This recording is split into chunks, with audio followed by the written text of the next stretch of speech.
Galactic leaders watch in horror as humans depart from peace talks. The moment I walked into the chamber, I already knew they were going to try to take everything from us. I am Sci-Fi. I have served the Earth Diplomatic Corps for 19 years. I have sat across the table from beings who had been alive longer than our entire written history. I have smiled through insults dressed up as policy. I have signed agreements that felt like swallowing glass. And I have always told myself that patience was the stronger move, that our time would come, that humanity only needed to wait long enough, play the game well enough, and eventually the galaxy would see us as equals. Standing at the entrance to the grand chamber of Celestis Null, watching the station's artificial lighting cast pale gold across a curved table, surrounded by 7 alien delegations, I realized I had been wrong about one thing. The galaxy was never going to hand us equality. We were going to have to refuse the alternative. Celestis Null was a neutral station orbiting a dead star at the edge of what the Conclave called managed space. It belonged to no single species. It was maintained jointly by the 7 elder races of the Galactic Conclave as a place where words could be exchanged without weapons. It floated like a silver coin in the dark, ringed by observation decks and diplomatic wings and a central chamber built to seat 12 delegations in a horseshoe formation. 12 seats. And yet only 7 races had been here for the last 2 decades. The other seats had belonged to species who had either been absorbed into conclave, oversight, or had stopped attending entirely. We were not one of the 7. We had been invited. There is a difference, and everyone in that room understood it perfectly. My aide, a young man named Colin Farrow, walked half a step behind me. Colin had a gift for reading rooms. He once told me that you could learn everything about a negotiation before a single word was spoken just by watching where people put their hands. Relaxed hands meant confidence.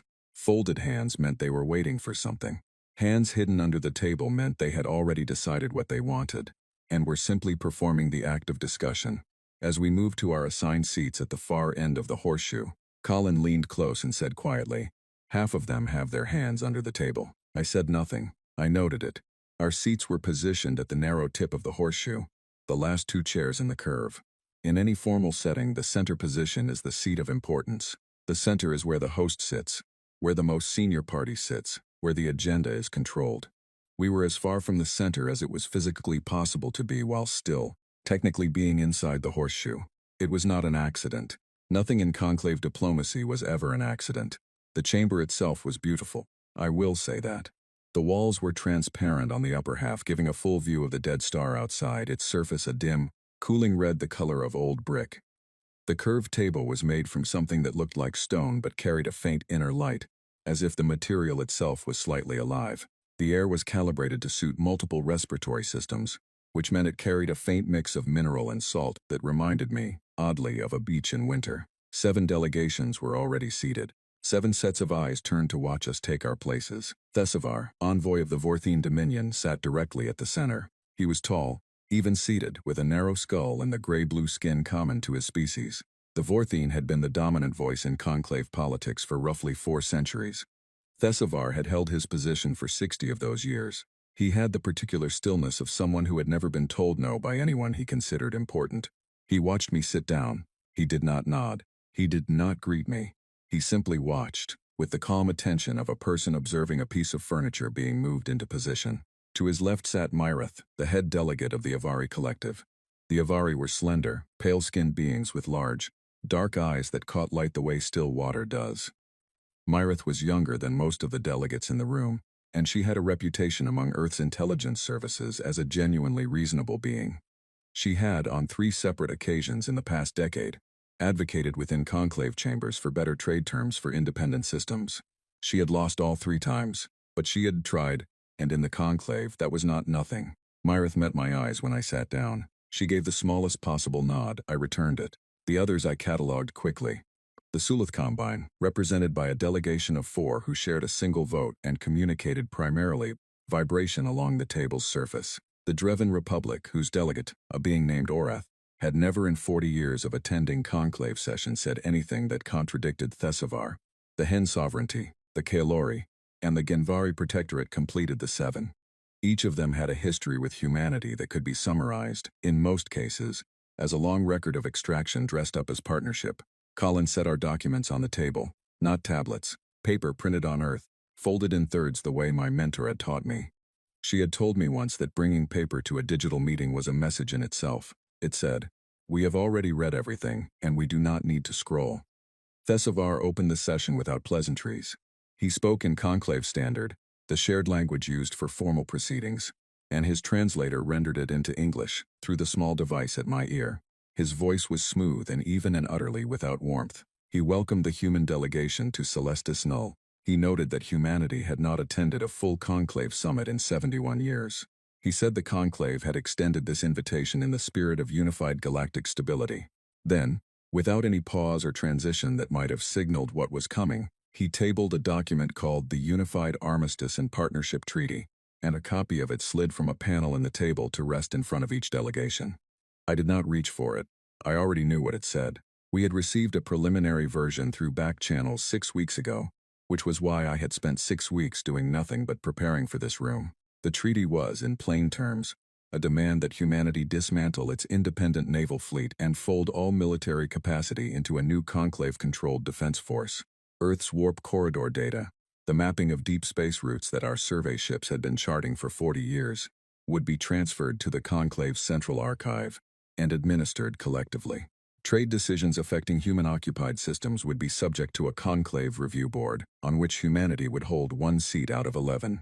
1 seat out of 11. In exchange, we would receive full partnership status, guaranteed protection under the conclave's collective defense umbrella, and shared access to the technological commons.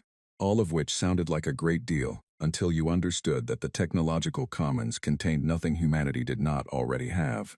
That the collective defense umbrella had failed to protect 4 independent systems in the last 30 years, and that full partnership status was the same classification the conclave had given to 2 other species before quietly incorporating them into Vorthene administrative territories. I left the treaty document where it sat. Colin poured water. The sound of it was very clear in the quiet chamber. I looked around the table. 7 delegations. Some had been building their civilizations when humans were still learning to smelt iron. Some had star charts that mapped systems we had not even named yet. They were powerful, and ancient, and connected in ways that humanity was only beginning to understand. And every single one of them had made the same calculation before I walked through the door.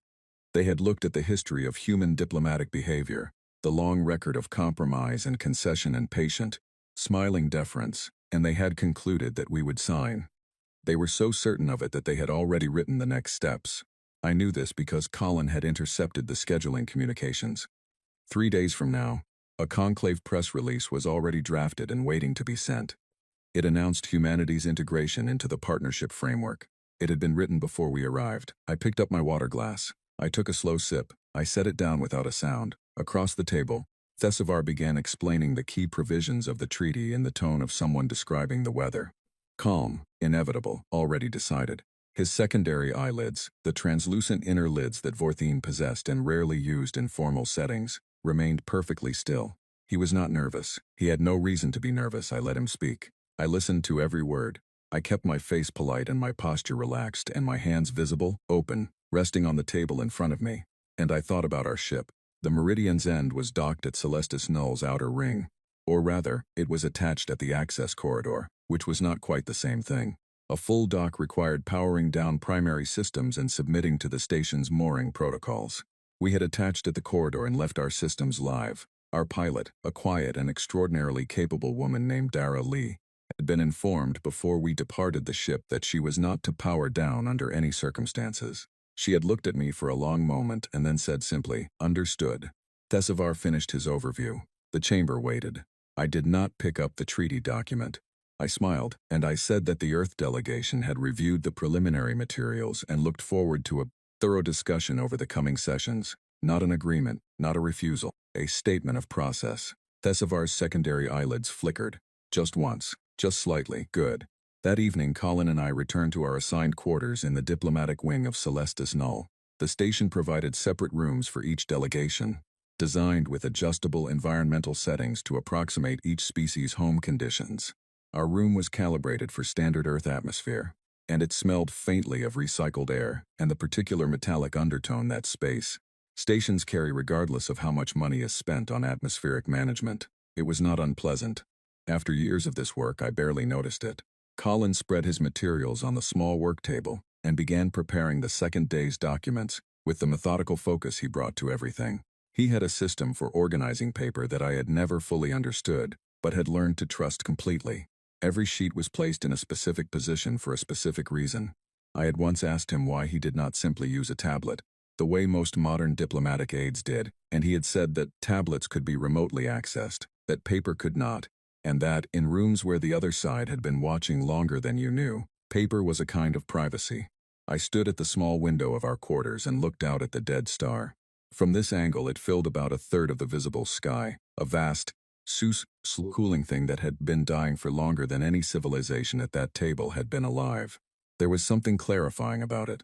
It had once been a source of heat and light and energy, and now it was a navigational marker and a meeting point, and the backdrop for a diplomatic session in which one species was trying to absorb another.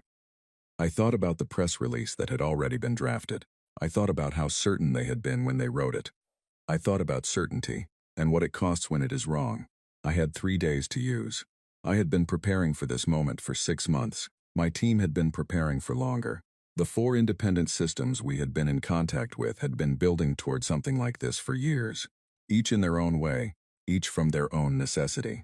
We had found each other not because we had been looking, but because we had each arrived, through different paths, at the same understanding, that the framework we were being asked to sign into had never been designed to include us as equals, and that the most important thing any of us could do was stop pretending otherwise.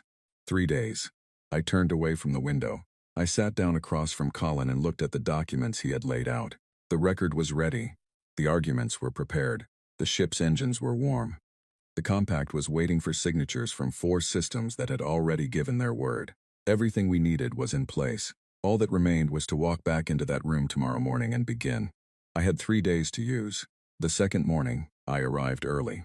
Colin and I walked into the grand chamber of Celestis Null before any of the other delegations had taken their seats. The station staff, a crew of neutral Kalori technicians who managed the facility, moved around the edges of the room making quiet adjustments to the atmospheric settings and the light levels.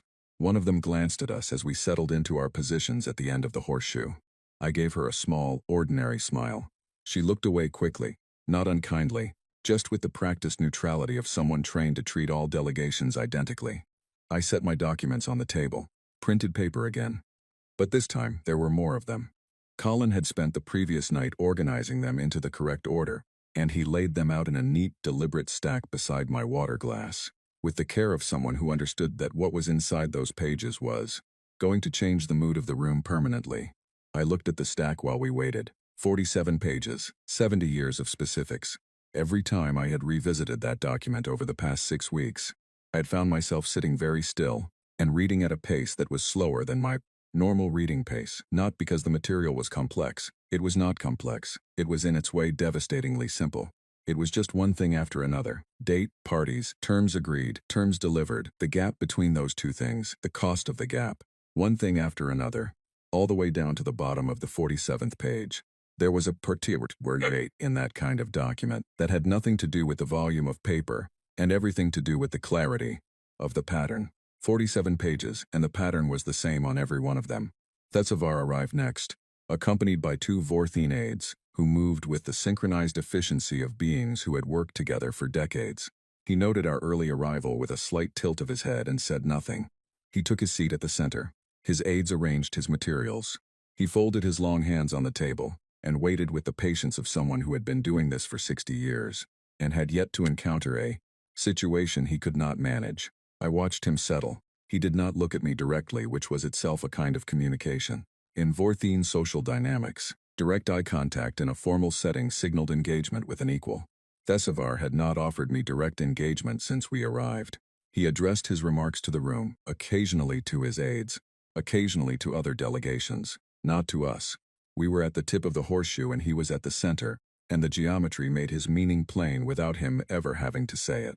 Myrith arrived with the Avaric delegation and paused briefly when she saw my stack of paper. Her large eyes moved from the documents to my face, and back again, with the unhurried observation of someone who had learned to read rooms very carefully over a long career. She sat down. I noticed she did not place her hands under the table. The remaining delegations filed in. Orith of the Dreven Republic took his position and arranged himself in his characteristic way, angled slightly toward Thesavar's side of the table, not quite facing him directly but oriented toward him the way a compass needle orients toward north. The Sulith delegates arrived together and spent a quiet moment adjusting the surface contact of the table, their communication method requiring a specific kind of contact with the material to transmit clearly. The Hen, the Genvari, and the Kailori completed the assembly. When the full chamber was assembled and the session formally opened, Thesavar moved immediately to continue the previous day's treaty review. He was organized and precise.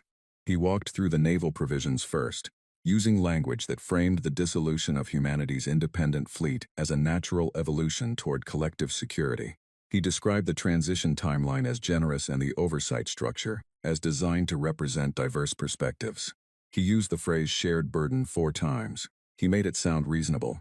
He had had 60 years to make unreasonable things sound reasonable, and he was very good at it. I let him finish, then I stood up. The room registered this. Delegates straightened slightly. An aide on the Sulith side stopped the small tapping motion he had been making on the table's surface. Thesavar's secondary eyelids moved. It was just the faintest motion, the kind of involuntary response that tells you something before the mind has decided to show it. I did not open with a counterproposal. I did not begin with a statement of position or a formal diplomatic preamble. I picked up the first sheet of paper from my stack and I began to read. The Earth Diplomatic Corps, I said, my voice steady and unhurried, has prepared a comprehensive record for the conclave's consideration. This record covers the period from the signing of the Pelos Accord, 71 years ago to the present day. It documents in specific and verifiable detail every instance in which agreements made between human-occupied systems and conclave member states were not honored. I will read it in full. Silence. I turned to the first item. It was a trade embargo. The Vorthene Dominion had imposed it on the Proxima agricultural colonies 23 years ago, without notice or justification, citing a procedural dispute in the conclave's Eastern Trade Review Committee, a committee on which humanity held no representation. The embargo lasted 14 months. I gave the dates, I gave the affected colony names. I gave the estimated tonnage of food production that failed to reach distribution in that period, and the number of colonists who had been placed on emergency rationing. I turned to the second item, a navigation denial. The conclave had reclassified a major warp corridor as a restricted lane, requiring a special permit for transit. The permit process took an average of 9 months. Human survey and merchant vessels were denied the corridor for 4 years. While the process wound through conclave administration, species who were full conclave members crossed the same corridor freely throughout that period. I turned to the third item, a colony named Havelock Station, positioned on the outer edge of what the conclave had designated a disputed zone. A Dreven exploration team had passed through the zone and encountered a gravitational anomaly that carried significant hazard to any approaching vessel. The conclave's internal communication records, which Earth intelligence had acquired through channels I was not going to discuss in this chamber, showed that the hazard was logged and classified 11 months before Havelock Station sent a survey ship into the zone. No warning was issued to the colony. The survey ship was lost with all 14 crew. I did not raise my voice, I did not editorialize, I simply read. By the time I reached the 7th item, the chamber was very still. The atmospheric system made a faint, continuous hum. Outside the transparent upper walls, the dead star turned slowly in its long cooling. I was aware of every person at that table in the way you become aware of everything. When a room has stopped breathing normally and is instead holding very carefully to whatever breath it has left. Thesavar interrupted. He said, in a tone that was carefully pitched between authority and patience, that the historical record was a complex matter, and that many of the items I was citing existed within broader political contexts that could not be reduced to a single characterization. He said that this was not the appropriate forum for relitigating past disputes. He said that the treaty before us was forward-looking, and that dwelling on historical grievances did not serve the purpose of the session. I looked at him.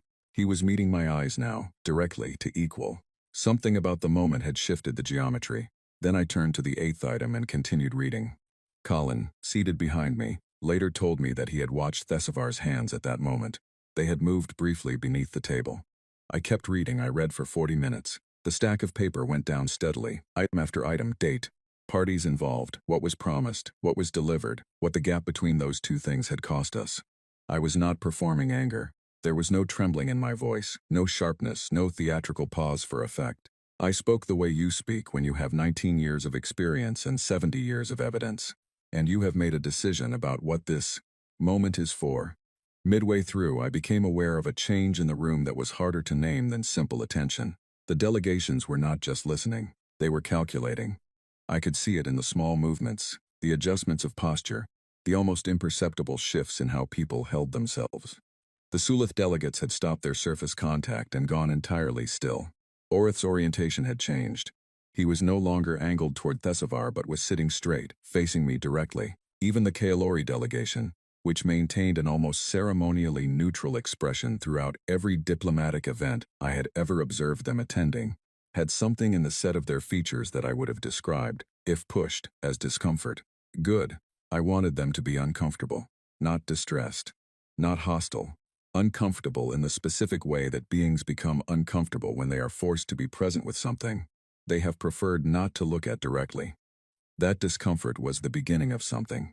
I did not know exactly what it was the beginning of for each of them, but it was the beginning of something, and that was what I needed. When I reached the final item in the first section, I set the last page down and looked up. That concludes the first section of the record, I said. There are 3 additional sections. Orith made a sound I had not heard a Dreven make before in a diplomatic setting. It was something between a word and something that was not quite a word, and it resolved into neither. Thesavar asked for a recess. I said I was happy to accommodate a recess after we had completed at least one more section of the record, as we were operating on a shared schedule and I wanted to ensure we made adequate progress. My tone was pleasant, my expression was cooperative. I was entirely serious. There was a pause that ran for several seconds. I let it run. Thesavar said the recess would be brief. I sat down. Colin refilled my water glass. Under the table, where no one could see, he briefly pressed his hand over mine. It was not a gesture of romance or sentiment. It was the gesture of someone who had worked beside a person for 7 years and understood exactly the size of what they were carrying. We reconvened 12 minutes later. I stood and opened the second section. This one covered the independent systems. The 4 worlds that sat outside conclave jurisdiction, not because they had been rejected, but because they had repeatedly refused integration on terms offered.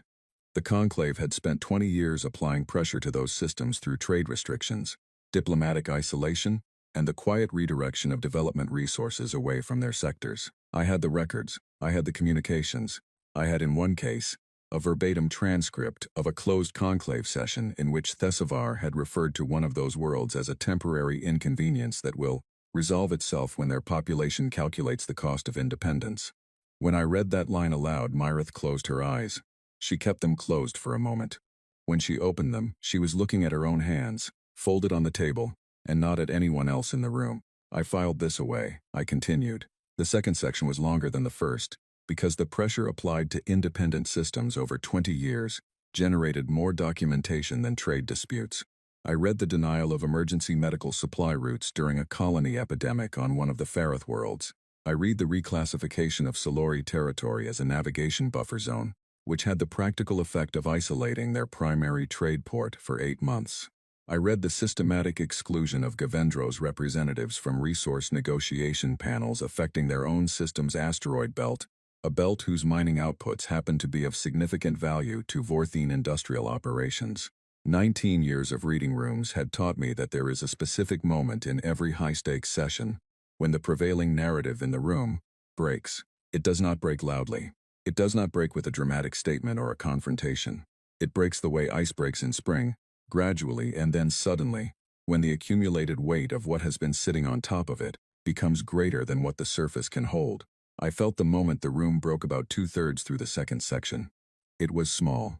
One of the Hen Sovereignty's delegates, a species known for physical stillness in formal settings, moved in their seat. Just a shifting of weight, a readjustment of position. In any other context, it would have meant nothing. In this context, in this room, in the middle of what I was reading, it meant that the story they had all arrived with, the story in which humanity's compliance was inevitable, and the treaty was already signed, was no longer fully intact. I finished the second section. Thesavar did not ask for a recess this time. He waited until I had set the last page down, and then he said, in a voice that was still controlled, but carried a density in it that had not been there at the beginning of the morning, that he wanted to speak to the human delegation privately before the next session. I said the Earth delegation was always willing to speak privately, and proposed the end of the current day's schedule as an appropriate time. He accepted. The afternoon session ended early, by mutual agreement, at the request of two delegations who cited the need for internal consultations. I took the break to walk to the observation window at the end of the corridor outside the chamber. Celestis Null's outer ring was visible from here, and I could see just barely the access corridor where the meridian's end was attached. Its running lights were on, soft and steady. I stood there for a few minutes alone. I ran through the calculations again, not because I doubted them, but because it is always worth checking the work one more time when the stakes are what these were. The blockade threat was real. Thessavar had the votes, or believed he did. The question was whether he would actually use it, and the answer to that question turned on a second question.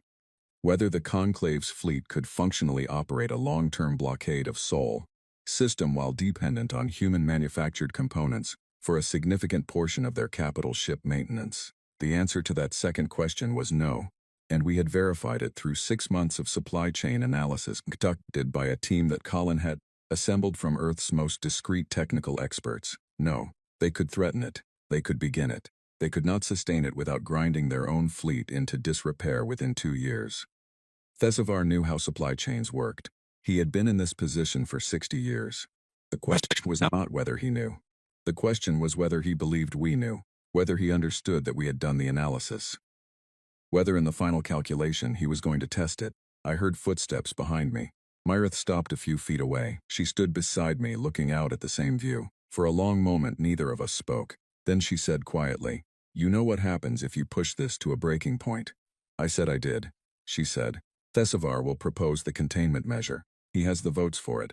I had been briefed on the containment measure. It was the polished name for a blockade of Sol system.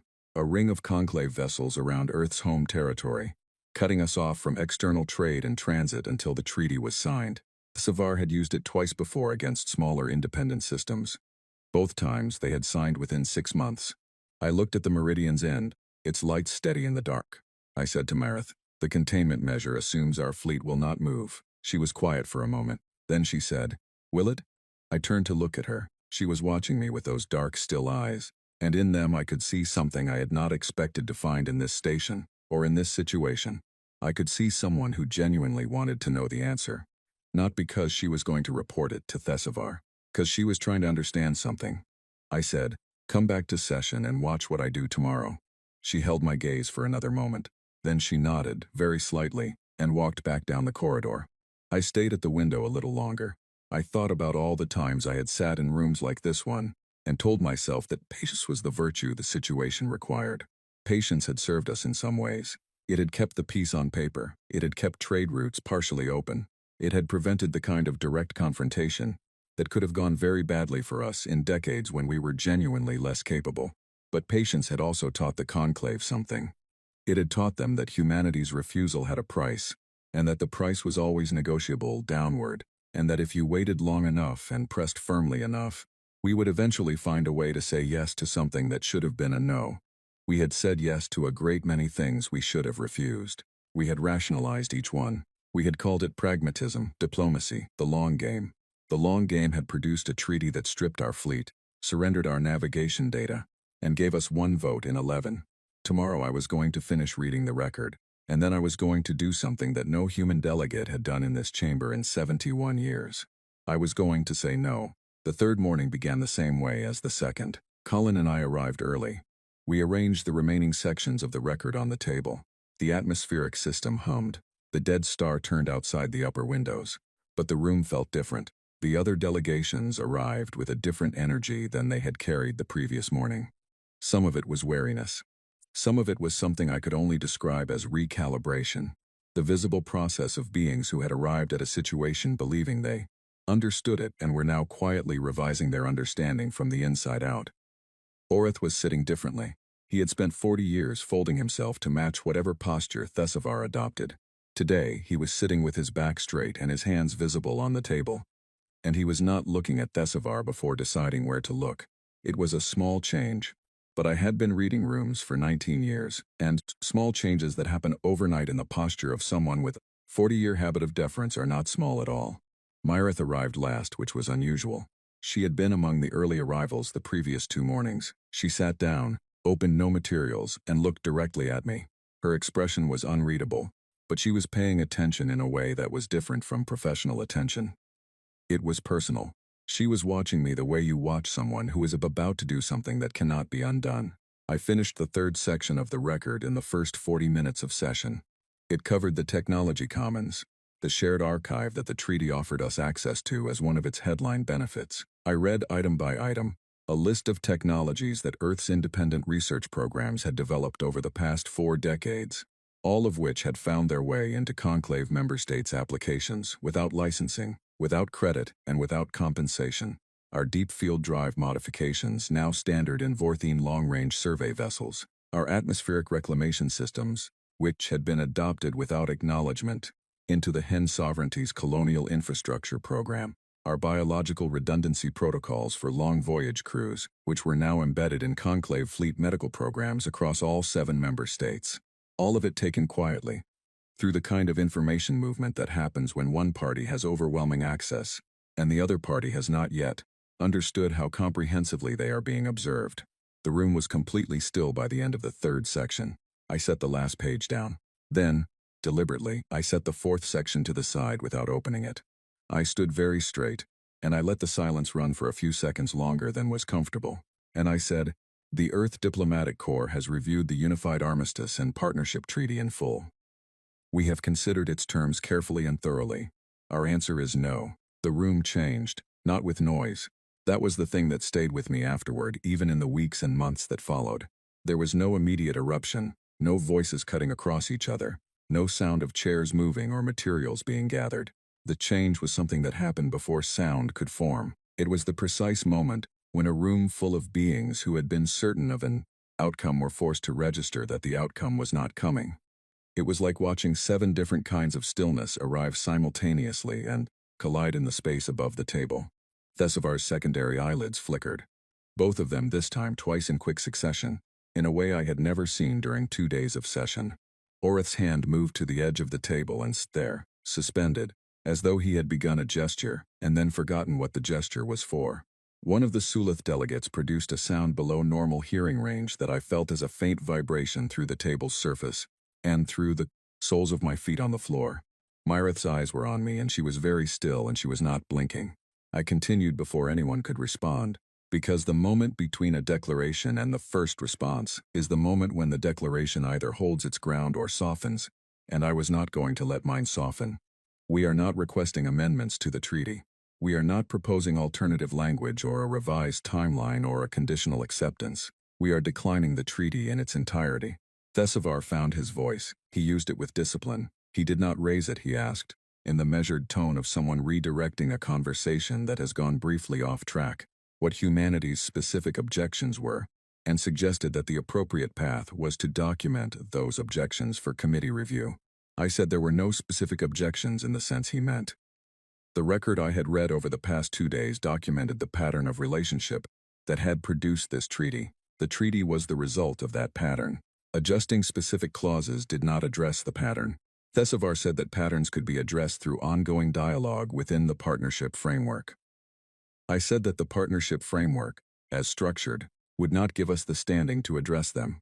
He said that our concerns about representation could be discussed.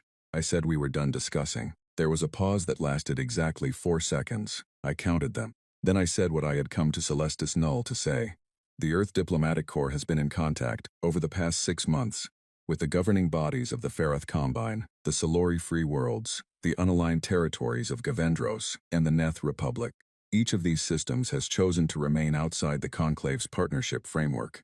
Each of them has experienced, in documented ways, the same pattern of relationship that I have been reading into this record. I picked up my case from beside my chair.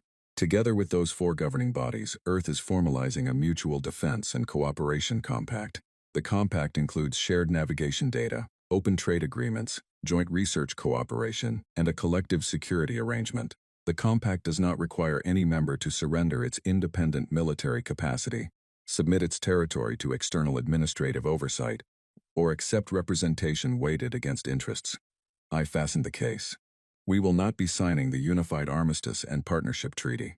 We wish the conclave well in its ongoing work. I turned toward the door. Colin stood, gathered the remaining papers from the table in one clean motion, and followed me.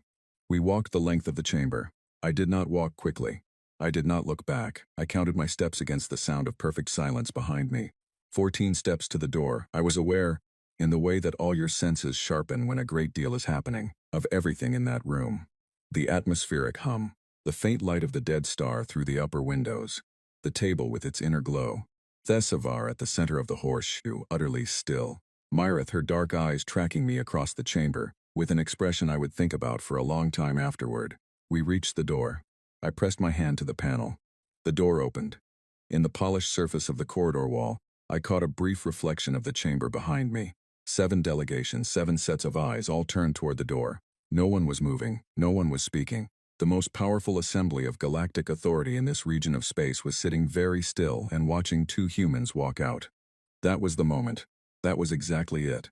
I had spent 19 years in rooms where the question was always, in one form or another, how much we were willing to bend. Today, finally, we had answered that question differently. We walked down the corridor toward the meridian's end. Colin said very quietly, "That was the most terrifying thing I have ever watched you do." I said, "I know," he said. "I would do it again without hesitation." I said, "Good. Because we are not finished." We had not reached the end of the corridor before the first message arrived on my communication device. I felt the alert vibration against my wrist and did not stop walking. The second arrived before the first corridor junction. The third before we reached the lift. I counted them as we moved, because counting kept me focused on the forward direction and not on the impulse to look back toward the chamber. Behind us on the other side of that sealed door, 7 of the most powerful diplomatic entities in this region of space were doing whatever they were doing. Calculating, consulting, arguing perhaps, though the conclave preferred to conduct its disagreements quietly and present unified fronts to external observers. Whatever was happening in that room, we were no longer in it, and that was the point. The lift took us down 2 levels to the diplomatic transit corridor. It was a wider passageway than the upper level, designed to accommodate multiple delegations moving between their quarters and the main chamber, with a higher ceiling and better lighting, and a faint, almost imperceptible scent of something meant to suggest calm. Celestis Null's designers had thought of nearly everything. They had not designed for this. We were halfway down the transit corridor when I heard rapid footsteps behind us. I did not turn immediately. I finished my current stride and let the stride after it begin before I turned, because the pace at which you respond to something tells the person approaching you something about how much power they have over your attention. It was one of Thesavar's aides, young by Vorthine standards, which meant he had only been working at this level for 20 or 30 years.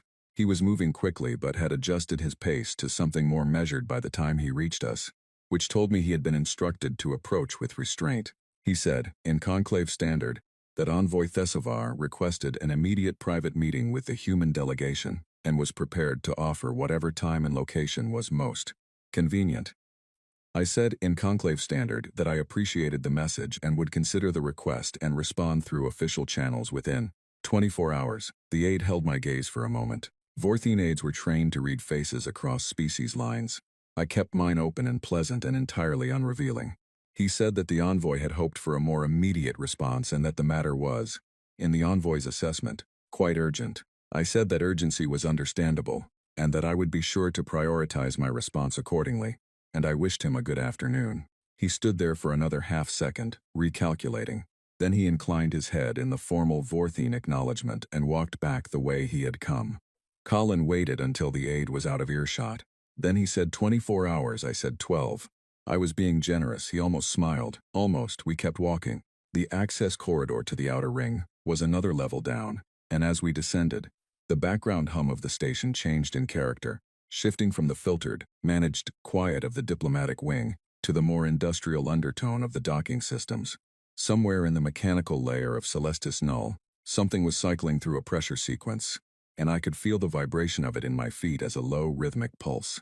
The station breathed differently down here. It felt, if I am honest, more honest. I had been in the diplomatic wing for 2.5 days, living inside the careful calibration of that environment, the adjusted air, the flattering light, the design choices made to suggest that everything happening here was civilized and considered and proceeding in good order. Down here, the station was just machinery keeping a structure in space. and it made no particular effort to be anything more than that. I preferred it. We walked. Neither of us spoke for a stretch of the corridor, which was its own kind of communication between people who have worked together for 7 years. The silence said, "We are processing, and we do not need to perform the processing for each other, and that is fine." That kind of silence is one of the few things in diplomatic work that is genuinely comfortable. I was running the numbers again as I walked, not the strategic ones. Those were settled. I was running the personal ones. The toll of what I had just done, not in terms of consequences, but in terms of what it had cost to do it. 19 years of building a particular kind of professional control, the ability to sit in a room and want one thing and show another, the ability to hear something insulting framed as generosity and respond to it as, though it were generosity, the ability to hold the full weight of 70 years of accumulated evidence and carry it without letting it change the expression on your face. All of that, deployed over 2.5 days and now set down. It was a very specific kind of tiredness, not the tiredness of failure. Something much rarer, and I was finding considerably harder to name. The tiredness of having done the difficult thing you had been preparing to do. The tiredness of a person who has been running toward a particular line for a very long time, and has finally crossed it, and is now on the other side, where the ground is different, and the work continues but the act of crossing is complete. I thought about the 14 steps across the chamber. I thought about the reflection in the corridor wall. 7 delegations absolutely still, watching us walk out. I thought about how long that still moment would last in that room after we were gone. What the first words spoken would be. Whether Thesavar would maintain his composure through the initial discussion, or whether the secondary eyelid movement would happen again, and whether the other delegations would notice it, and what they would make of it if they did. I thought about Myrith, her dark eyes, tracking me across the chamber. The expression I had not quite been able to read. The fact that she had not been surprised by what I did, because I had told her to watch, and she had watched, and she had understood what she was seeing. She was still in that room. She was sitting at the Avari delegation's position in the horseshoe, and she was watching whatever was happening now, and she was deciding something. I did not know what she was deciding, but she was deciding something. The access corridor to the outer ring appeared ahead. Through its long window, I could see the docking structure, and attached at the corridor, the familiar shape of the Meridian's end. Running lights on. Systems live. Dara keeping her word. The ship was waiting. Colin said, "Whatever happens in the next 48 hours, we need to be at the relay point before the Ferrith confirmation comes through." "The timing matters," I said. "I know. Dara knows," he said. "The Neth Republic is still pending. If their ratification stalls, we have a window where we are committed but not yet complete." I said. "Their parliament voted preliminarily 3 days ago. The ratification is procedural. It will come." He nodded. He had already known this. He was saying it aloud because that is what good aides do when their principal has just done something large and irreversible. They run through the next steps, not because the principal does not know them, but because hearing them spoken is grounding, and grounding is useful after large irreversible things. I let him run through them. The relay point timing, the communication sequence for announcing the compact, the press release language that needed a final review, the response protocol for conclave communications in the next 12 hours, all of it known, all of it, in that moment, welcome. We reached the access corridor. The door to the Meridian's end was 15 meters away. I said, "Colon." He said, "Yes." I said, "Thank you for all of this, the record, the preparation, the past 6 months, the past 7 years." He was quiet for a moment in the way that people are quiet when a thing they have worked very hard for has been acknowledged, and they are not quite sure what to do with the acknowledgement. Then he said, "You would have done this without me." I said, "Maybe. But I would have done it differently, and differently would not have been better." We walked the last 15 meters to the ship. Dara Lee was waiting at the entry corridor. She looked at our faces and straightened and said, "We're moving?" I said, "We're moving." She turned and walked ahead of us toward the bridge without another word. By the time Colin and I reached the operations deck, the departure sequence was already running. Colin said very quietly, "That was the most terrifying thing I have ever watched you do." I said, "I know." He said, "I would do it again without hesitation." I said, "Good, because we are not finished." The access corridor from Celestis Null to the Meridian's end was about 200 meters long. It was pressurized and well lit, with the station's standard pale overhead lighting, and a faint vibration from the docking mechanism running through the floor. It took us about 3 minutes to walk it. In those 3 minutes, my communication device registered 4 incoming contacts, then 7, then 11. I did not answer any of them. Dara Lee was waiting at the ship's entry corridor when we arrived. She was leaning against the wall with her arms folded, and when she saw our faces she straightened immediately. She was a compact woman with close-cut hair, and the particular economy of movement that came from years of navigating tight ship corridors. She looked at me, then at Colin. She said, "We're moving." I said, "We're moving." She turned and walked ahead of us toward the bridge without another word. By the time Colin and I reached the operations deck, the ship systems were completing their pre-departure sequence. The Meridian's End was a mid-range diplomatic carrier, not a warship, but she was fast and her navigation systems were the best Earth had fitted into anything her size. Dara had her way. She always had her way. I settled into the communications station and looked at my incoming messages. 17 now. The first 4 were from Conclave administrative staff, formal in tone, requesting clarification on the status of the human delegation and asking whether we intended to return to session. I noted them and did not respond. The next 3 were from delegations I had not expected. The Sulith Combine had sent a message through their collective communication system, which meant it carried the weight of all 4 of their delegates, and was therefore, by Sulith protocol, an official position rather than a personal communication. It was brief and formal, and expressed a desire for a private conversation at a time of our choosing. I read it twice. The Sulith had not initiated a private contact with a non-conclave delegation in over 30 years. As far as Earth's records showed, they were a careful species. Private contacts implied significant internal deliberation. The 2 messages after that were from Myrith. The first was professional in tone, noting that the Ivari Collective was prepared to engage in exploratory dialogue regarding alternative frameworks for cooperation and asked if I was available. The second had been sent 4 minutes after the first and was not professional in tone. It said, simply, in Conclave Standard, "I told you Thessavar would call a containment vote. He did. It did not pass. 3 delegations abstained. I thought you would want to know." I sat with that for a long moment. 3 abstentions on a containment vote meant the measure had failed to reach consensus. In the conclave, containment measures required full consensus to advance. Thessavar could not blockade Sol System alone. He needed all 7 conclave members behind him. He had not gotten all 7. 3 of them, at the moment when it came to an actual vote on the question, had decided not to be behind him. I turned to Colin. He was reading over my shoulder. He said very quietly, 3. I said 3. He said, "That is not nothing." It was not nothing. It was in fact exactly what I had calculated when I built our approach over the past 6 months. But there is a difference between a calculation and an outcome, and sitting in the operations room of the Meridian's End, with the message open on my screen, I allowed myself to feel that difference for a moment. The calculation had said 3 abstentions were likely. The outcome confirmed it. I had been right about the supply chain dependency.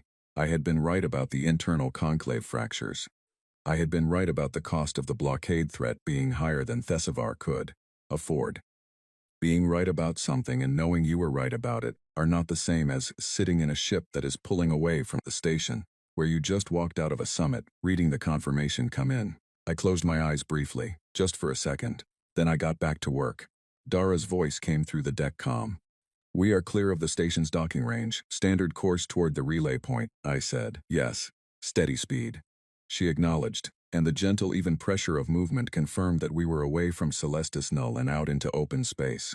I began drafting responses. I answered Myrith first in a private channel, keeping it brief, thanking her for the information, and noting that Earth was interested in continued dialogue at the appropriate time. I answered the Sulith message next, in formal register, acknowledging their request and suggesting a communication session once we had reached our relay point. I did not answer Thessavar's staff. Their messages were procedural requests, and our procedure was no longer the same as theirs. Then I pulled up the secure line to Earth. Director Harlan Cross, head of the Earth Diplomatic Corps, had been in a continuous monitoring session since we had departed for Celestis Null. He was a man of considerable seniority and considerable caution, and he had approved this mission's parameters with what I could only describe as structured reluctance. He believed in the approach. He had also spent 3 days quietly preparing for the possibility that it would not go the way we planned.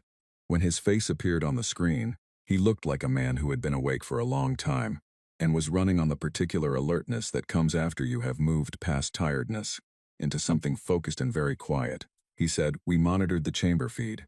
We saw the session." I said, "Then you know." He said, "The containment vote failed." I said 3 abstentions. Myrith confirmed it. He was quiet for a few seconds. He had a habit, when he was processing something significant, of pressing his fingers briefly together in front of his mouth. He did it now. Then he said, "The 4 systems. They are ready to confirm," I said. The Farith Combine sent their formal acceptance of the compact terms 4 hours before our session this morning. Solori confirmed yesterday evening. Gavendros and the Neth Republic are pending final internal ratification but have given us every indication they are proceeding. We expect full confirmation within 72 hours. Harlan Cross pressed his fingers together again. Then he let out a long breath, slowly the way you release something you have been holding for a long time. He said, "You did it, Saya." I said, "We did it." Colin organized the record. Dara kept the engines warm. The 4 systems took the larger risk. They have been living under conclave pressure a great deal longer than we have. He said, "The conclave will respond." "This is not finished," I said. "It is never finished. But the terms are different now. We are not negotiating from inside their framework anymore. We are negotiating from outside it, with allies, and they know it. That changes what they can ask for and what they can threaten." He nodded slowly. Behind him, through the window of his office in Geneva, I could see the early morning sky. It was pale blue and very clear and completely ordinary, and I found myself grateful for it in a way I had not expected. Harlan said, "Come home." I said, "On our way." I closed the channel. The operations deck was quiet. Colin was reviewing the first wave of news reports coming out of Celestis Null's communication channels as word of our departure spread through conclave networks. Dara was on the bridge, focused and steady as always. 2 other crew members worked at stations near the back of the room with professional focus. But I caught one of them, a navigation officer named Owen Graves, glancing in my direction with an expression that was carefully neutral but contained, beneath the neutrality, something warm and certain. I thought about what it actually took to get here. Not the summit, not the walk out the door. I mean the years before it. The accumulated patience of every human delegate who had sat at the end of a horseshoe table and smiled and found the right words to keep a bad relationship workable rather than a worse one. They had not been wrong necessarily. You cannot always choose when the moment for a different kind of answer arrives. You work with the moment you have. But the moment had finally come, and we had been ready. And we had not flinched. The next 48 hours were busy in the way that the communication channels of an interstellar civilization are busy when something genuinely unexpected has happened inside them. Word moved fast, faster than I had expected, and I had expected it to move fast. The first significant development came from the Dreven Republic. Orith, the delegate who had spent 4 decades mirroring Thesavar's positions, released a formal statement through his government's official channel. It was measured and careful and, reading between its precise lines, unmistakably a distancing from the Vorthine's intended response to our departure. He did not endorse what we had done. He did not criticize it either. He used language that emphasized the importance of broad consultation before any measures affecting multiple systems were implemented. In 40 years of public positions, conspicuous language about broad consultation on a Vorthine matter was a kind of statement in itself. The second development was less subtle, and came from a world called Tarenth. Tarenth had been under what the Conclave designated an informal protectorate arrangement with the Vorthine Dominion for 94 years. A protectorate arrangement, in practical terms, meant that the Vorthine handled Tarenth's external trade negotiations, maintained a military presence in their system for security purposes, and administered joint infrastructure projects.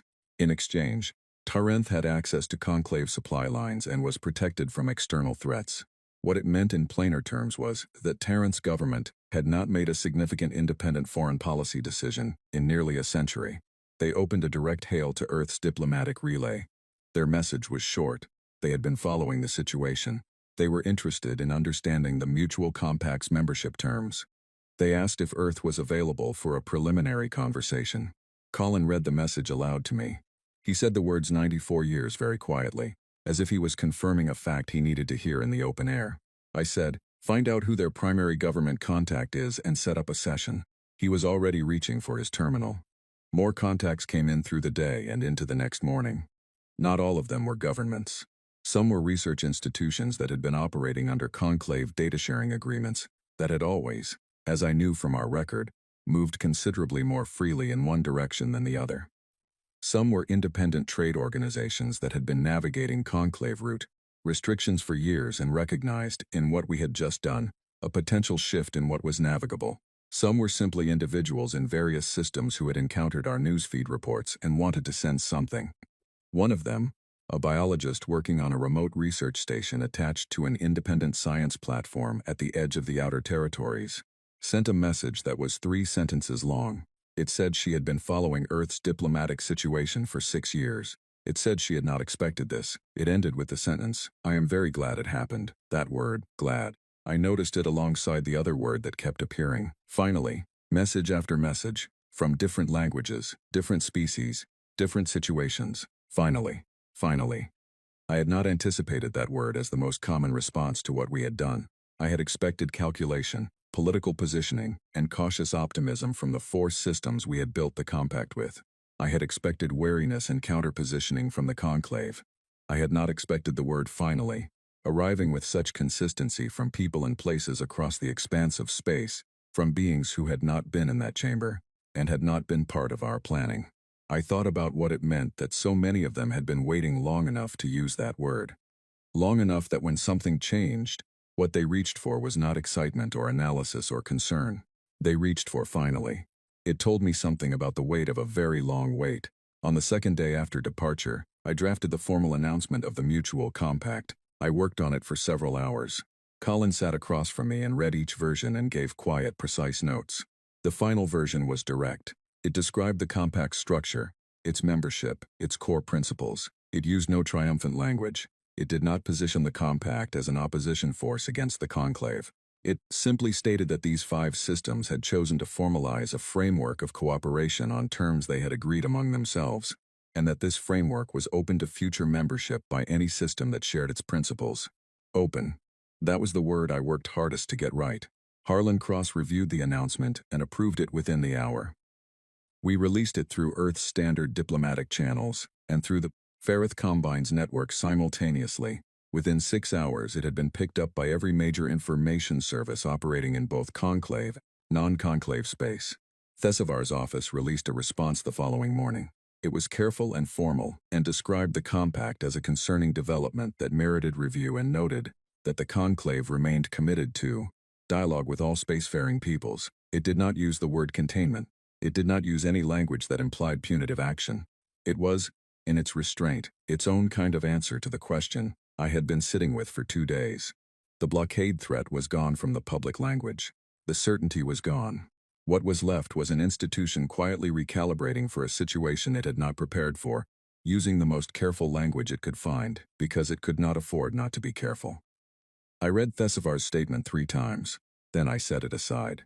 There was a great deal of work still ahead, and sitting with the satisfaction of what had happened was not the same as doing it.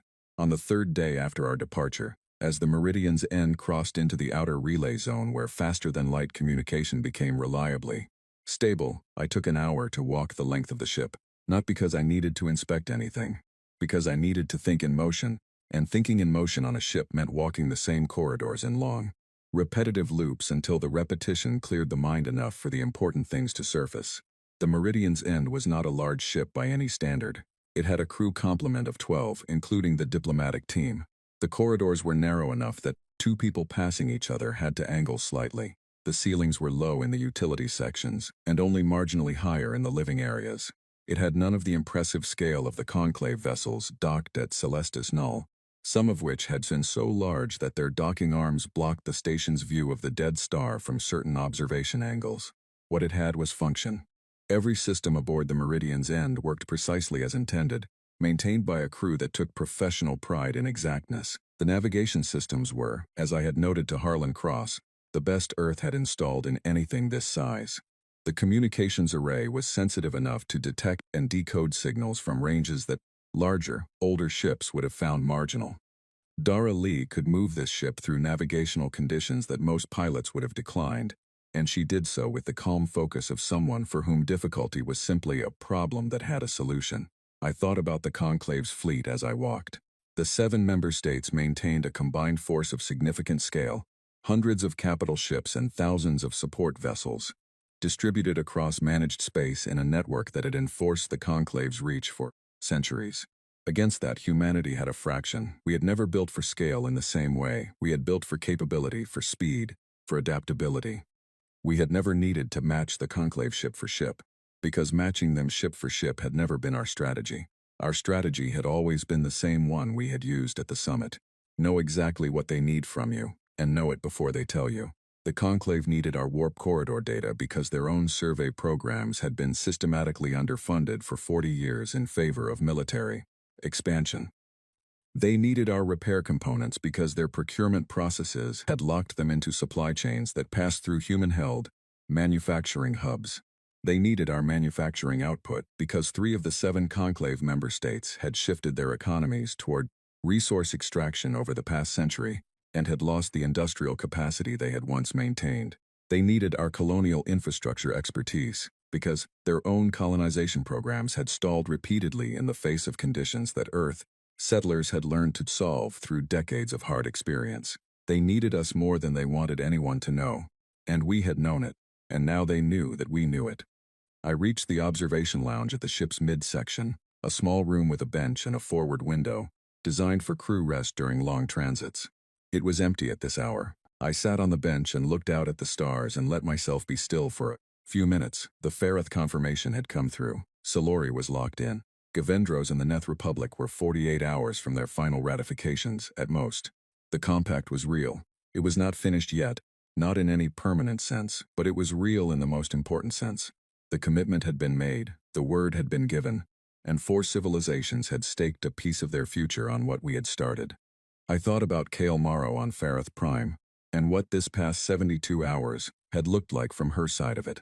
I thought about all the people in all 5 of those systems who had no idea yet what had just happened in a diplomatic chamber on a station orbiting a dead star, and who would learn about it gradually, through news feeds and official announcements, and the slow spread of information across the vast distances of space, and who would have various reactions ranging from relief to uncertainty to cautious attention. Change at this scale is never clean. It does not arrive and announce itself and resolve into a clear before and after. It arrives unevenly, in pieces, understood first by the people closest to it, and then gradually by those farther away. And even then it is understood differently by different people and debated and questioned and tested. We had built something real. What we had built would now have to prove itself real in the world. I was not afraid of that. I had been in this work long enough to know that the proving is the point. You do not build something to demonstrate that it can be built. You build it to demonstrate that it can work. The working was ahead of us. Owen Graves appeared in the doorway of the observation lounge and said, with a slightly apologetic air, of someone interrupting a moment he could see was personal, that the Neth Republic had just sent a preliminary communication through the Compact channel, confirming their ratification timeline and asking about the location of the first formal summit. I said, tell them Farith Prime as discussed, and tell them we are glad they are with us. He said he would and stepped back into the corridor. I stayed at the window for one more minute. The stars did not care about any of this, which was in a strange way a comfort. The universe was not watching and evaluating. It was simply there, the same as it had been before we walked out of that chamber, and the same as it would be long after all of this was resolved one way or another. We had done what we came to do. Now we would do the rest. I stood up, straightened my jacket, and walked back to the communications station. The work was waiting, and there was plenty of it, and I was ready. 6 months after we walked out of Celestis Null, I was seated at a different table. It was in a purpose-built facility on Farath Prime, the capital world of the Farath Combine and the agreed-upon host location for the Compact's first formal summit. The building was new, constructed over 4 months since the Compact was announced, and it had been designed by an architectural team drawn from 3 of the 5 member systems. The result was something that did not look like any single species aesthetic.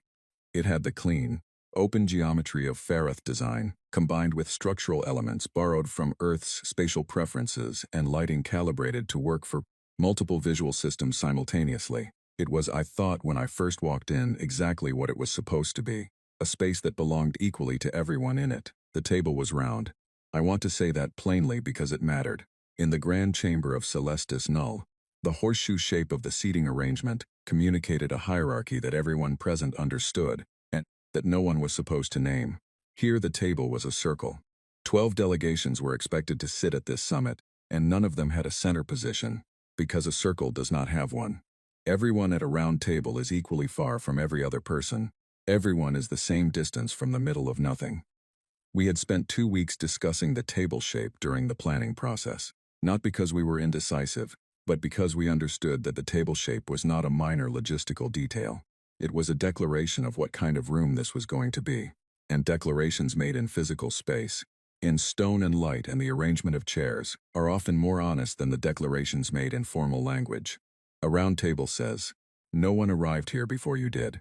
I arrived early and stood at the edge of the room, watching the space fill. The Ferrith delegation came in together, their senior official, a tall woman named Kale Morrow, who had been working toward this moment for longer than I had been alive by any planetary calendar, leading them with a stride that I can only describe as the walk of someone arriving somewhere they had spent a long time trying to reach. She saw me across the room and we exchanged a nod that carried considerably more weight than a nod usually carries. We had spoken several times over the past 6 months, through the compact's planning process, and I had come to understand her as someone who was very good at concealing urgency behind patience. She had the quality of a person who has learned to take the long view, not because the long view comes naturally, but because the short view had been repeatedly denied to her people. And you adapt to the reality you are given until the reality changes. The reality had changed. I could see it in the way she held herself.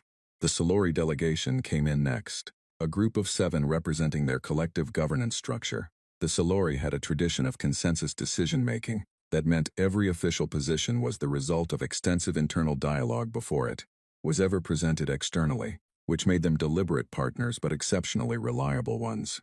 Their lead delegate, a quiet man named Fen Aldros, had a reputation as someone who said very little in group settings and kept everything that needed to be kept. He found his seat and arranged his materials, and did not look around the room with the surveying attention of someone establishing their position. He simply sat down and was present. The Gavendros delegation arrived together with the Neth Republic representatives, a practical arrangement born from the fact that they had been sharing transport routes for the past 3 months. As the compact's operational logistics took shape, watching them walk in side by side and sort themselves out at the table with easy familiarity was its own small thing worth noting. 4 months ago, those 2 groups had never shared a meeting space. Now they were sharing travel. I took my seat. Colin settled into the chair beside me with his usual economy of movement and his usual stack of organized materials. Owen Graves, who had requested and received a brief assignment to the compact coordination team after Celestis Null, was somewhere in the back of the room handling communication logistics. I could hear his voice, low and efficient, checking something with a Ferrith technical staffer. In the observer section along the far wall of the room, representatives from 11 other systems were taking their seats. These were worlds and organizations that had expressed interest in the compact's structure and principles over the preceding months, and had been formally invited to observe this first summit before making any decisions about their own potential participation. The invitation had been deliberately broad. We wanted observers. We wanted this process to be visible. And at the far end of the observer row by herself sat Myrith. She had submitted her observer request 6 weeks earlier, through a private message to Colin, noting carefully that she was attending in a personal diplomatic capacity, and not as an official representative of the Avari Collective's conclave position. It was a precise and deliberate distinction. It also told me something about the internal dynamics in the conclave in the months since Celestis Null, because making that distinction publicly, on the record, carried its own cost. She had made it anyway. I walked over to where she was seated. She stood when she saw me approaching, which was not required by any protocol. It was a choice, I said. Thank you for coming. She said thank you for the invitation. We stood for a moment in the new building, with the round table between us and the delegations of 5 independent systems arranging themselves. Around it, and outside the facility's wide windows, Ferrith Prime's sky was a deep amber shade, the particular late afternoon color I had read about in briefing materials and found, in person, even more striking than described.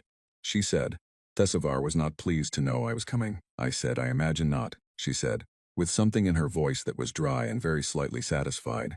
I find that I am managing that adequately. I looked at her, the dark, still eyes, the composed expression that I had spent a week at Celestis Null learning to read. I thought about the note she had passed me during the 2nd day of talks. I thought about the message on the ship confirming that the containment vote had failed. I thought about the 3 abstentions she had mentioned without naming. I said, the 3 abstentions on the containment vote, were you involved in building those? She was quiet for a moment. Then she said, the conclave is not a single voice, regardless of how it frequently presents itself. That was not a no. I went back to take my seat. The session opened with a formal welcome from Kale Morrow. She spoke for about 10 minutes without a prepared speech, from notes, loosely and with the specific honesty that comes when a person is speaking about something they have thought about for a very long time and no longer need to perform having thought about it. She talked about what the past 90 years had looked like from Ferrith Prime, about the slow narrowing of options, about the way that sustained pressure, applied consistently enough and over a long enough period, begins to feel like the natural shape of things, until the moment you recognize that it was never natural, and the shape was always someone else's design. She talked about her father, who had been a diplomat before her. She described a conversation she had with him when she was 12, in which he told her that the most important thing he had learned was that you must never confuse enduring something with accepting it. She had endured a great deal. She had never accepted it. When she finished, the room was briefly very quiet. Then it was not quiet. All 5 delegations together, plus the observers in their row, produced a range of sounds that in the various represented cultures indicated recognition and respect. Human applause mixed with Ferrith harmonic acknowledgement, and the rhythmic pattern of Solori agreement and the low resonance that Gavendros delegation members used for formal affirmation. It was not uniform. It was not coordinated. It was just the sound of different kinds of beings acknowledging that something true had been said. I thought of the chamber at Celestis Null and its careful maintained silence, and the way the silence in that room always felt like a held position, rather than genuine quiet. The formal session covered the Compact's governance structure, the proposed terms for the navigation data sharing agreement, the joint research cooperation framework, and the collective security arrangement's first operational protocols. Every agenda item had been pre-negotiated to a substantial degree over the preceding months, so the summit was in some ways more ratification than negotiation. But it was the kind of ratification that required witnesses. Words spoken in a room with observers are different from words exchanged through back channels, and the presence of 11 observing delegations was not incidental. This process needed to be seen. We moved through the agenda across 2 long sessions, with a midday break during which people from 5 different species shared a meal in a common space. The conversations during that break were quieter and slower and more honest than anything said at the formal table, the way conversations over food often are. Owen Grave sat next to a Gavendro systems analyst named Renatal and spent most of the break teaching her a card game while she explained the 3-count navigation system her species used for deep field routing. I watched this from across the room for a few minutes and thought about what it actually meant to build something that was going to require generations to complete. You built it one conversation at a time. You built it in the in-between spaces as much as at the table. Late in the afternoon session, we reached the item on future membership. The framework we had agreed on was deliberately straightforward. Any system wishing to join the compact would submit a formal expression of interest, undergo a period of mutual dialogue with existing members, and accede to the compact's core principles through their own ratification process. No system would be admitted against its population's expressed preference. No system would be required to surrender any element of self-governance as a condition of participation, and no current conclave member was excluded from applying, provided they were prepared to participate on equal terms alongside non-conclave members. That last clause had been debated during the planning process. Some in the Ferrith and Solori delegations had argued for excluding conclave members entirely on reasonable grounds. Their concern was that allowing conclave member participation would introduce the same structural imbalances Compact had been built to move away from. I understood the concern. I argued against the exclusion, not because I expected the Vorthene Dominion to request membership anytime in the near future, but because a framework that excluded people based on who they had previously been affiliated with was not the kind of framework I wanted to build. What mattered was what you were prepared to do going forward, not what institution had previously held your loyalty. The clause passed. When the final document was signed, Kale Morrow signed first for Ferrith. 3 representatives signed together for Solori. The Gavendros and Neth Republic delegates signed. I signed last for Earth, with a plain pen that Colin had given me that morning, purchased from a stationery shop in London, completely ordinary. I had asked him for something ordinary, and he had understood exactly why. I put my name at the bottom of the page. The feeling was not what I had expected. I had thought it would feel like a conclusion of something, the particular sensation of a door closing on a long passage. It did not feel like that. What I felt was more like the feeling of putting down something heavy that you have been carrying. For long enough that you had almost forgotten you were carrying it. Not relief, because the work ahead was going to be significant and real. Just clarity. The clarity of a thing that had been suspended finally resolving. After the signing, people circulated. The observing delegations moved through the room and spoke with the member delegations openly. Questions were asked and answered with specificity.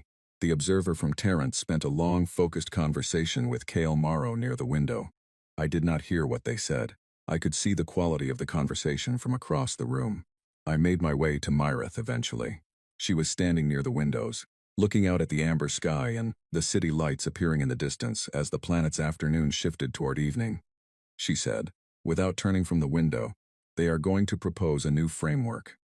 Thessavar is already working on the language, something with better representation terms and cleaner language about autonomy. He will want to make joining the compact seem less attractive by comparison." I said, "Probably." She said, "It might be a genuinely improved offer." I said, "If it is, we will look at it on its merits. That has always been our position."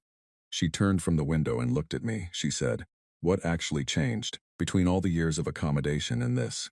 It was a real question and she was asking it sincerely, so I gave it the answer it deserved. I said, "Nothing in the galaxy changed. The same problems were there, the same leverage existed, the same record we had been living inside for decades. What changed was that we stopped asking for permission to respond to it differently. We decided we were going to build this structure regardless of whether the conclave approved of it. And once that was true, the entire negotiation was different. You cannot negotiate someone into a corner when they have decided the corner does not define them." She was quiet for a moment. The amber light of Ferrith Prime came through the windows and lit the room with the particular warmth of a late afternoon on a world that had spent 90 years waiting for an afternoon like this one. She said, "The table is round." I said, "It is." She said, "For what it is worth, it is a better design." She gathered her things and said goodnight. I watched her walk out. Colin appeared at my shoulder. He looked like a person who had been running on full concentration for a long time and was beginning to come carefully down from it. He said, "Ready to begin the next part?" I looked at the room, the round table, the 5 delegations, the signed document, the amber light and the city outside and the deep space beyond all of it, stretching out in every direction, full of systems that had spent varying lengths of time using the word finally. I said, "We already have." We had not come to defeat the conclave. We had not come to build a rival power, to draw lines across space and challenge anyone to cross them. We had come to build something that worked differently, and we had built the beginning of it. And it was imperfect and new and required constant, serious work, and it was ours. That was the thing no one in the Grand Chamber of Celestis Null had modeled. Not Thessavar, not Orath, not any of the 7 delegations who had sat in their horseshoe and waited for us to sign. They had modeled compliance, and they had modeled refusal, and they had prepared responses to both. They had not modeled creation. They had not prepared for the possibility that we would walk out of their room and go build a better one. The next morning, Tarrant formally submitted its expression of interest in compact membership. The message came while I was on the meridian's end, watching Ferrith Prime grow smaller behind us as we set course for the relay point home. I was at the communications station with a cup of coffee, listening to the quiet hum of the ship's systems and the low voices of the crew, and the message arrived in my queue in the ordinary way that messages do. It was brief. It said that Tarrant's Council of Governance had voted overnight. It said the vote had not been close. It said they had read the Compact's principles document 4 times, and had spent 94 years trying to imagine what it would look like in practice. The last sentence said, "We have been waiting a very long time for a table we were allowed to sit at as ourselves." I read it twice. Then I read it aloud to Colin, because some things are meant to be spoken in the open air where they can be properly heard. He was quiet for a moment after I read it.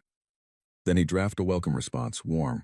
"Tell them we are glad they reached out and that we are looking forward to the conversation." I said, "That was my line." He said, "I know. I have been taking notes for 7 years." I looked at the stars through the forward windows. Old stars, most of them, older than anything we had built or argued over or signed documents about. They had been there through everything. They would be there through whatever came next. I turned back to my station. I began writing. The table was round, and it had room for more chairs, and there was a great deal of work still ahead, and I was, in the most precise sense of the word, glad.